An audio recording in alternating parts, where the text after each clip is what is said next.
Le mur peint. Meng Langtan du Jiangxi et Zhu, un Xiaolien, un étudiant ayant réussi les examens impériaux, voyageaient dans la capitale. Ils entrèrent par hasard dans un lent ruau, un temple bouddhiste. Les salles du temple et les cellules des moines n'étaient point fort spacieuses. Un seul vieux moine y résidait. Voyant les invités entrer, il ajusta ses vêtements, sortit pour les accueillir, et les guida pour une visite. Dans la salle principale était sculptée une statue du maître Jigong. Sur les deux murs latéraux, les peintures étaient d'une finesse merveilleuse et les personnages semblaient vivants. Sur le mur étaient peintes des apsaras, des nymphes célestes dans le bouddhisme, dispersant des fleurs. Parmi elles, une jeune fille aux cheveux tombants tenait une fleur et souriait. Ses lèvres de cerise semblaient vouloir bouger, et le flux dans ses yeux était prêt à jaillir.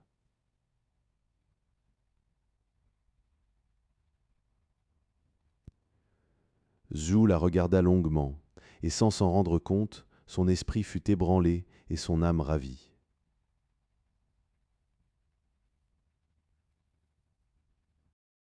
Dans un état de transe, il se mit à rêvasser, et soudain son corps devint léger comme s'il chevauchait les nuages et la brume.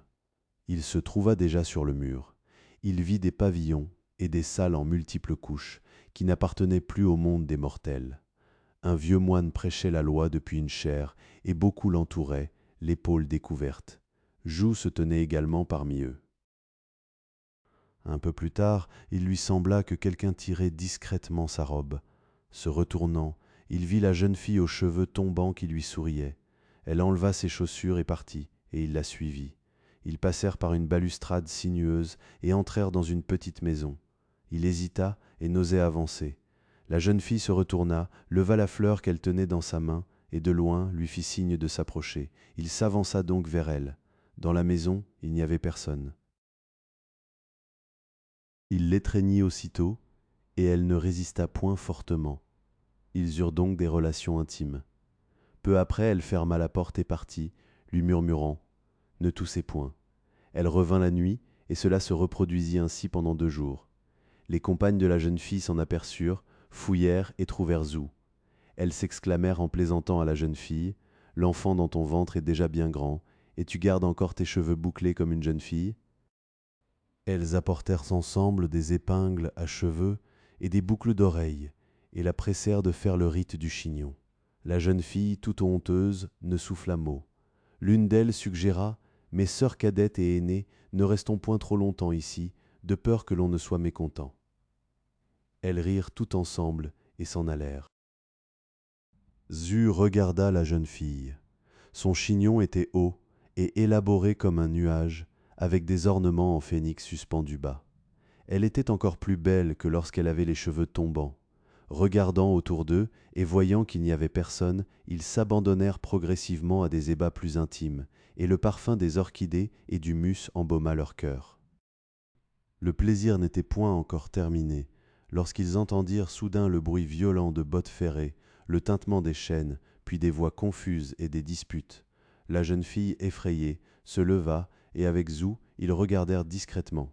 Ils virent un messager en armure dorée, le visage noir comme de la laque, tenant une chaîne et un marteau, entouré de toutes les femmes. Le messager demanda « Êtes-vous toutes là ?»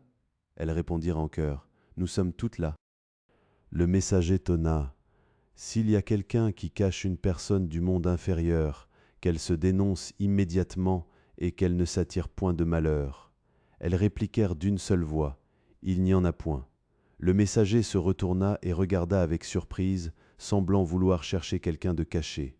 La jeune fille fut terrifiée, son visage devint gris comme celui d'un mort. Affolée, elle pressa Zhu. « Cache-toi vite sous le lit. » Elle ouvrit ensuite une petite porte dans le mur et s'enfuit précipitamment. Zhu resta couché, n'osant même pas respirer. Peu après, il entendit le bruit des bottes entrer dans la chambre, puis ressortir. Peu de temps après, le tumulte s'éloigna progressivement et son cœur se calma un peu. Cependant, il y avait continuellement des allées et venues et des conversations dehors. Zhu resta recroquevillé pendant fort longtemps. Il commença à ressentir des bourdonnements, dans ses oreilles comme des cigales, et du feu dans ses yeux. La situation était presque insupportable. Il ne pouvait qu'écouter tranquillement, attendant le retour de la jeune fille, et il ne se souvenait même plus d'où il venait. Pendant ce temps, Meng Longtan, resté dans la salle principale, ne vit plus Zhu. Soupçonnant quelque chose, il demanda au moine qui répondit en riant. Il est allé écouter le sermon. Meng demanda « Où cela ?» Le moine répondit « Pas loin ». Peu après, le moine frappa le mur avec son doigt et appela « Vénérable Zhu, pourquoi ne revenez-vous point de votre longue promenade ?»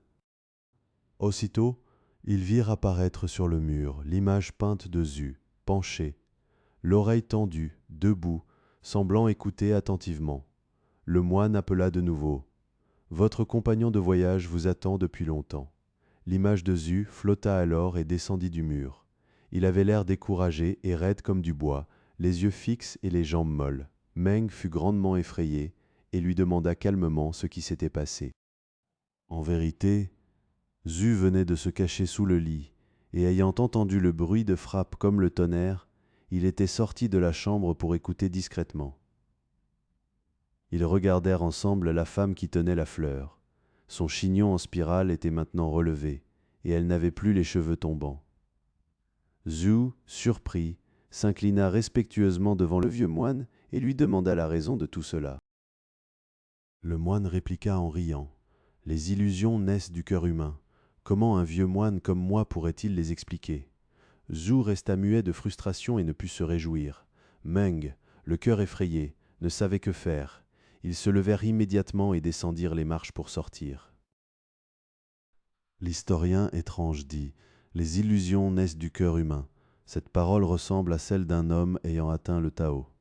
Quand un homme a un cœur lascif, cela engendre des situations impudiques. Quand un homme a un cœur impudique, cela engendre des situations terrifiantes.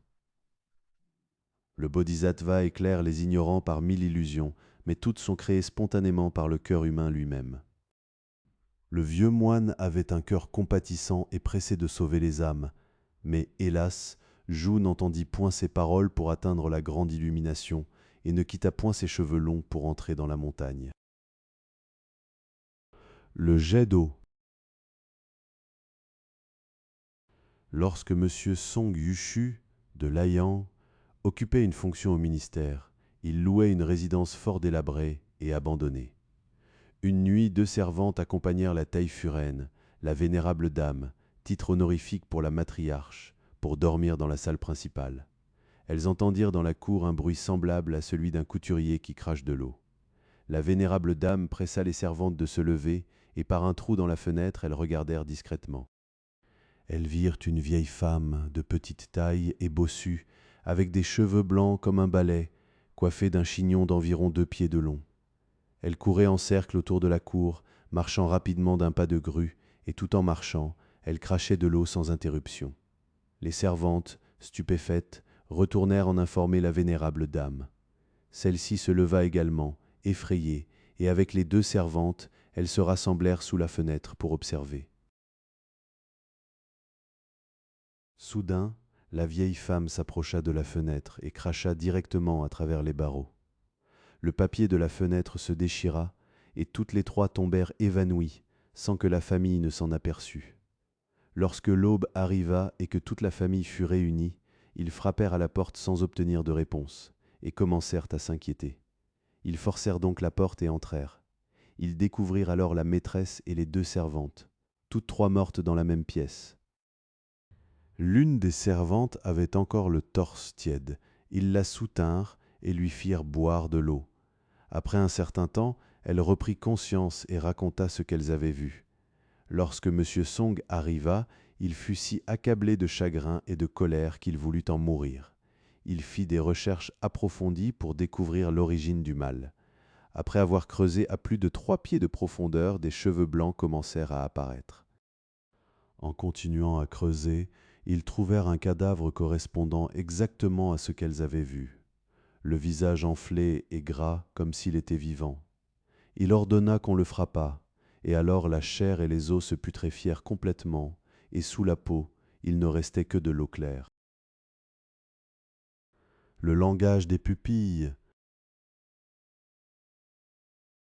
À Chang'an vivait un lettré nommé Fang Dong qui avait une certaine réputation de talent, mais qui était frivole et ne respectait guère les convenances. Chaque fois qu'il voyait une femme voyageant sur les chemins, il la suivait avec légèreté et impertinence. La veille de la fête de Qingming, la fête des ancêtres, il se promenait par hasard en dehors de la ville, lorsqu'il vit une petite voiture aux rideaux écarlates et aux broderies colorées, suivie de plusieurs serviteurs en vêtements bleus, montés sur des chevaux paisibles. À l'intérieur, une servante, montée sur un petit cheval, était d'une beauté exceptionnelle.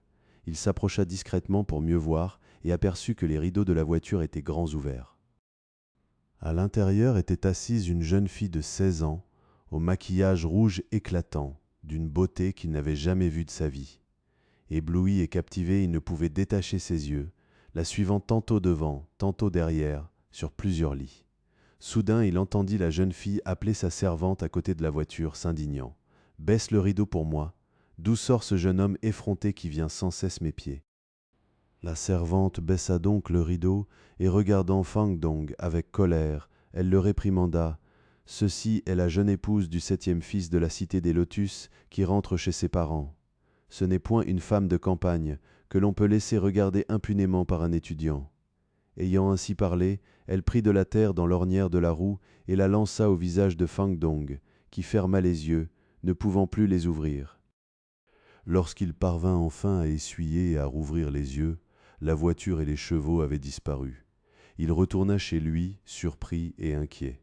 Il ressentit une gêne persistante dans les yeux et demanda à quelqu'un de soulever ses paupières pour examiner. Il découvrit alors une petite taie sur la pupille. Après une nuit, la situation s'aggrava et des larmes coulèrent sans cesse. La taie grandit progressivement et après quelques jours, elle était aussi épaisse qu'une pièce de monnaie. Dans son œil droit apparut une spirale. 100 remèdes furent essayés, mais aucun ne fut efficace. Accablé de regrets et de mélancolie, il commença à penser à se repentir. Ayant entendu dire que le sutra de la grande lumière pouvait dissiper les malheurs, il se procura un exemplaire et demanda à quelqu'un de lui enseigner la récitation. Au début, il était encore agité et impatient, mais avec le temps, il devint progressivement plus tranquille. Matin et soir, sans autre occupation, il s'asseyait en position du lotus et faisait tourner son chapelet. Il persévéra ainsi pendant une année entière, et toutes les pensées mondaines s'apaisèrent. Soudain, il entendit dans son œil droit une petite voix semblable à celle d'une mouche, qui soupirait. « C'est noir comme de la laque, c'est vraiment insupportable. » L'œil gauche suggéra. « Nous pourrions faire une petite promenade ensemble pour sortir de cette oppression. » Il ressentit progressivement dans ses 2 narines des chatouillements, comme si quelque chose en sortait. Les petites créatures quittèrent les orifices, s'éloignèrent, puis après un long moment revinrent et rentrèrent par le nez. Dans l'orbite, une voix ajouta « Depuis si longtemps que nous n'avons pas vu le jardin et le pavillon, les orchidées perles doivent être desséchées et mortes. » Fang Dong aimait depuis toujours les orchidées parfumées et en avait planté de nombreuses dans son jardin, les arrosant quotidiennement. Mais depuis qu'il avait perdu la vue, il les avait longtemps négligées. Entendant soudain ces paroles, il demanda immédiatement à sa femme « Pourquoi les orchidées sont-elles flétries et mortes ?» Sa femme lui demanda comment il pouvait le savoir. Il lui expliqua la raison. Sa femme courut vérifier et constata que les fleurs et les fruits étaient effectivement desséchés. Elle en fut grandement surprise. Il se cacha tranquillement dans la chambre et vit de petites créatures sortir de son nez, pas plus grosses que des haricots. Elles bourdonnaient en sortant par la porte, s'éloignèrent jusqu'à ce qu'il perdît leurs traces, puis revinrent peu après bras dessus, bras dessous, volant vers son visage comme des abeilles et des fourmis rentrant dans leur nid. Cela se produisit ainsi pendant 2 ou 3 jours. Il entendit ensuite l'œil gauche suggérer « Le tunnel est trop détourné, il n'est guère commode d'aller et venir.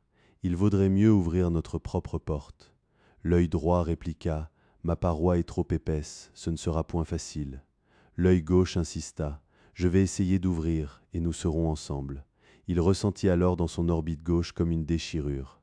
Après un moment, il ouvrit les yeux et put clairement voir les objets sur la table. Joyeux, il l'annonça à sa femme. Elle examina attentivement et vit que la membrane graisseuse était percée d'un petit trou et que la pupille noire brillait faiblement, comme un poivre fendu. Après une autre nuit, l'obstacle disparut complètement. En regardant attentivement, il découvrit qu'il avait une double pupille. Cependant, la spirale dans son œil droit restait comme auparavant. Il comprit alors que les deux hommes pupilles habitaient maintenant dans la même orbite. Bien que Fang Dong eût un œil aveugle, il voyait beaucoup plus clairement que ceux qui avaient deux yeux. Depuis lors, il devint encore plus rigoureux dans sa conduite, et dans son village, on louait sa grande vertu. L'historien étrange, c'est-à-dire Pusongling lui-même, dit « Dans mon village, il y avait un lettré qui voyageait avec deux amis. Ils virent de loin une jeune femme montant un âne devant eux. Plaisantant, il récita « Il y a une belle personne ». Puis il dit à ses deux amis « Chassons-la ». Ils rirent ensemble et accélérèrent le pas. Bientôt ils la rattrapèrent et découvrirent que c'était la femme de son fils aîné. Honteux et abattu, il ne dit plus un mot. Ses amis, faisant semblant de ne point le savoir, continuèrent à faire des commentaires fort vulgaires.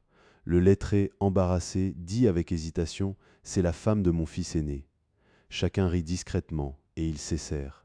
Ceux qui sont légers et frivoles s'attirent souvent eux-mêmes l'humiliation, ce qui est vraiment risible. Quant à perdre la vue et devenir aveugle, c'est là un châtiment terrible des dieux et des esprits. Le maître de la cité des lotus, je ne sais quelle divinité c'est, serait-ce une incarnation du Bodhisattva, un être éveillé dans le bouddhisme? Cependant, ce jeune monsieur s'est ouvert une porte tout seul. Bien que les dieux et les esprits puissent être sévères, n'ont-ils point toujours permis aux hommes de se repentir et de se renouveler?